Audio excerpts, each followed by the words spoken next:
안녕하십니까, 불광입니다. 친할아버지 장례식에 당일치기로 갔다 오라는 와이프. 먼저 내 상황은 나는 지금 와이프랑 같이 둘 다 육아휴직 중이고 5살 첫째랑 7살 된 둘째를 키우고 있어. 둘째가 어려서 첫째 등원 준비할 때도 케어가 필요하고 잠잘 때도 둘째가 새벽에도 깨고 해서 따로 한 명씩 데리고 자고 있어. 여기까지는 아무 문제가 안 되죠. 왜냐하면 그냥 그런 일반적인 일상생활들이랑 비슷하지 않습니까? 아니, 모든 부모가 여유로워서 저처럼 애를 낳는다면 장모님이 3개월 동안 한국에 올 수 있는 상황도 아니고 유치원을 데려다 줬다 오는 건 나한테 맡겨라면서 어머니께서 육아를 도와줄 수 있는 상황도 아니지 않습니까? 모두가 자기들만의 사정이 있지. 특히 취업을 위해서 서울에 간 사람들, 환경한 사람들은 더더욱 부모님들이 도와줄 수 없는 상태지 않습니까? 그런데 여기까지는 상관없는데 다음이 문제입니다. 오늘 밤에 부모님한테 친할아버지가 돌아가셨다는 연락을 받았어. 장례식장은 하루 4시간 거리야. 내일 오전에 출발해서 모레 발인까지 보고 온다고 와이프한테 말했더니 무슨 손자가 발인까지 있냐며 말하더라. 와이프는 애가 둘이나 있는데 발인까지 있는 게 이상하다고 누구한테라도 너가 맞는지 물어보라고 해서 여기다 글을 써봐. 와이프는 거기 다른 사람들도 있는데 손자가 발인까지 있는 건 말이 안 된다. 사정이 있으면 당일날 갔다 오면 되는 거지 안 가는 것도 아니고 다른 사람 사정이 중요하지 라고 하더라. 또 우리 집이면 당일치기로 가라고 했다고 하면서 말하더라고. 굉장히 심각한 이야기들이 오고 가고 있죠. 아니, 할아버지가 돌아가신 거 발이라고 해야 되는데 당일치기로 갔다 오라고요.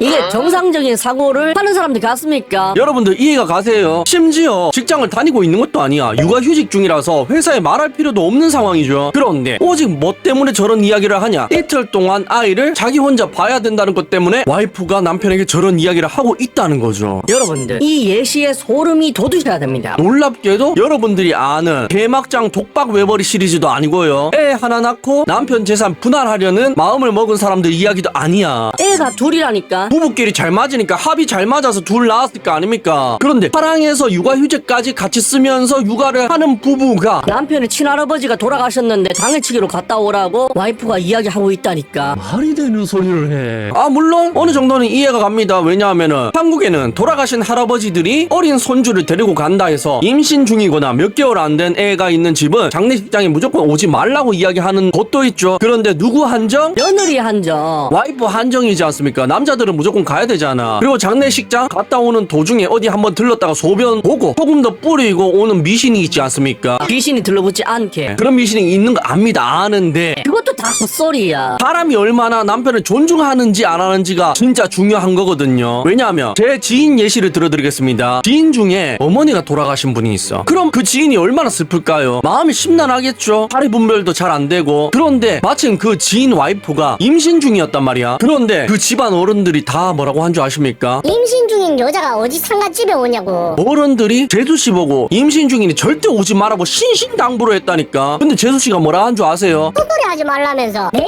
내 시어머니 마지막 날도 못 보내드리는데 내가 어떻게 며느리냐. 하면서 와가지고 배가 이따마시 부른데 손님들 음식 다 나르고 남편 우는 거 옆에서 같이 울어주고 그랬다니까. 그런데 왜 그렇게 했습니까? 재수씨가 왜 그런 행동을 했죠? 아무도 원하지 않았는데 오히려 오지 않는 게 정석이라고 다들 제발 오지 말라고 하는데 왜 와가지고 남편 옆에서 그렇게 울었습니까? 남편 마음을 이해하고 싶으니까. 그런데 지금 예시의 와이프는 어떻습니까? 남편의 입장을 전혀 생각하지 않고 자기 입장에서만 생각하고 있잖아.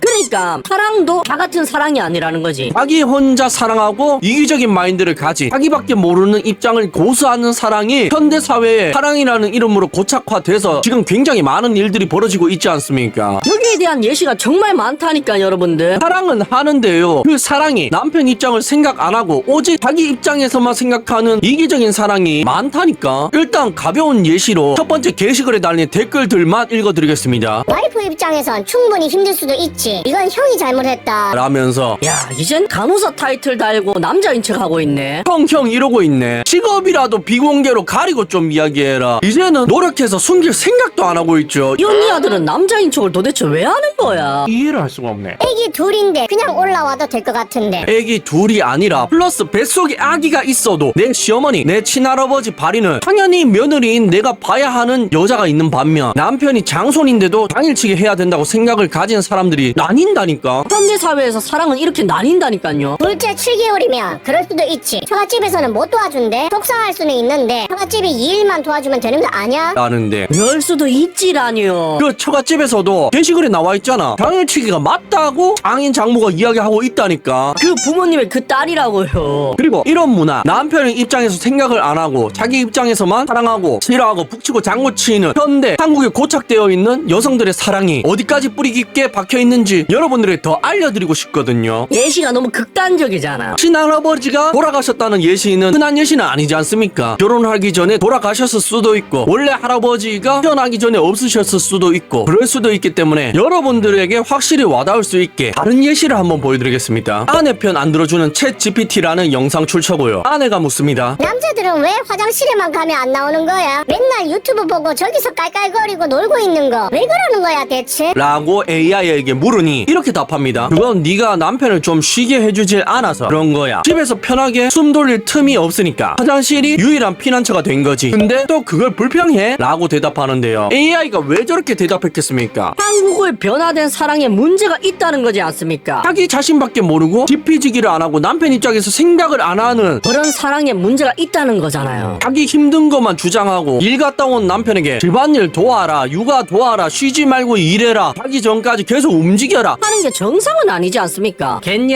겠냐고. 그러니까 남편이 화장실로 도망간다는 걸, 많은 남성들이 그렇게 행동한다는 걸 AI도 반복 학습으로 깨달은 거지 않습니까? 왜냐면 이거 굉장히 유명한 케이스거든요. 대한민국에서 일어나는 현상 중에 너무나도 유명한 케이스라서 이걸 명명하는 단어도 생겼지 않습니까? 남편들이 지쳐서 와이프가 째잘대는 거에 지쳐서 화장실로 도망간다는 현상을 뭐라고 하죠? 바캉스라고 하잖아. 화장실만 가면 화몽차사. 당신 남편은 지금 화캉스 중입니다. 걸핏하면 화장실에서 30분 일하면서 화장실에서 놀고 있는 남자, 그리고 육아로 힘들어하면서 그 남편을 쳐다보는 여자를 그린 사파가 보이십니까? 뭘 표현한 것 같습니까? 남자들 진짜 못됐다. 이기적이다. 지들만 편하려고 화장실에서 저렇게 놀고 있다. 라는 이미지를 만들려고 저런 사파를 넣은 거 아닐까요? 저만 이 그림이 그렇게 느껴집니까? 이거 자체도 뭡니까? 가스라이팅이지 않습니까? 남편들이 화장실로 도망간 걸 굉장히 나쁜 이미지로 몰아가고 있잖아.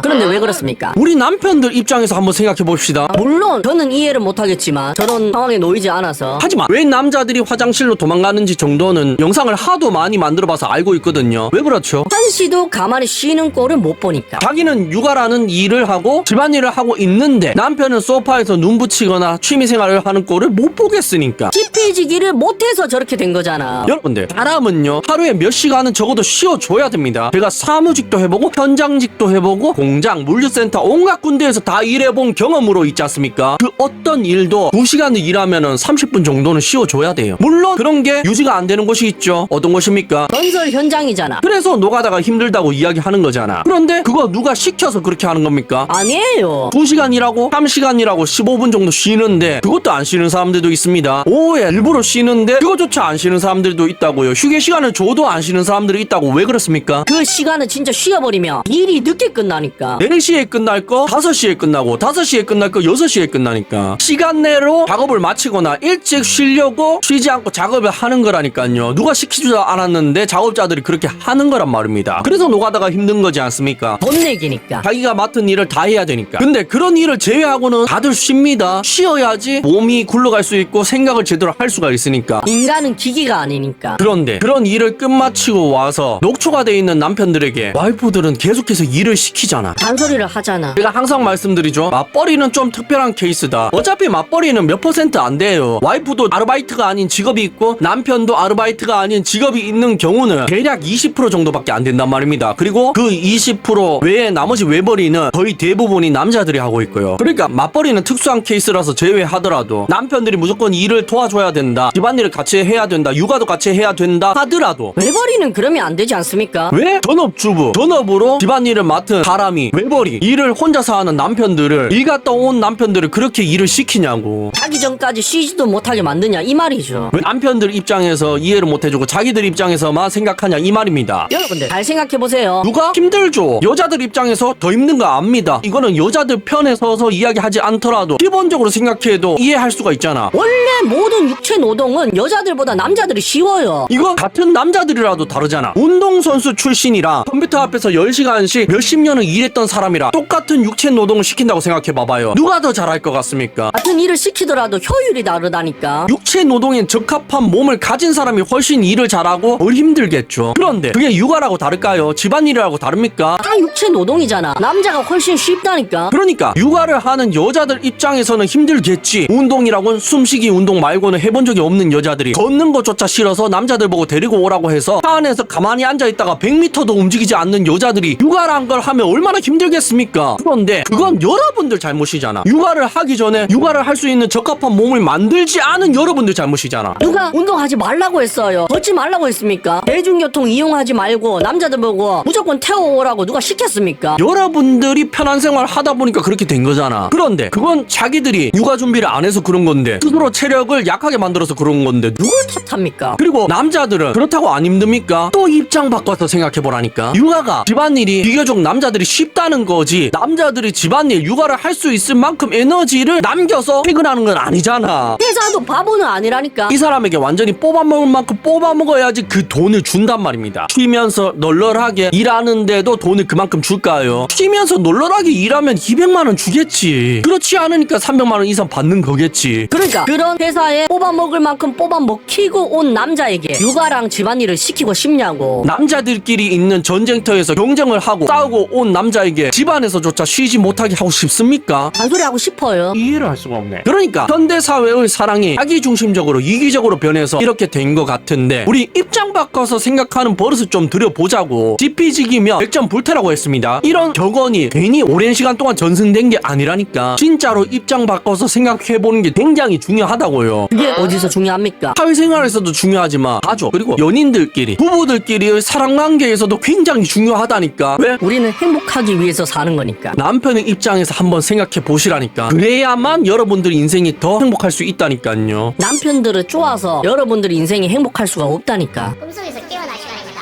레드 썬. 시청해 주셔서 감사합니다.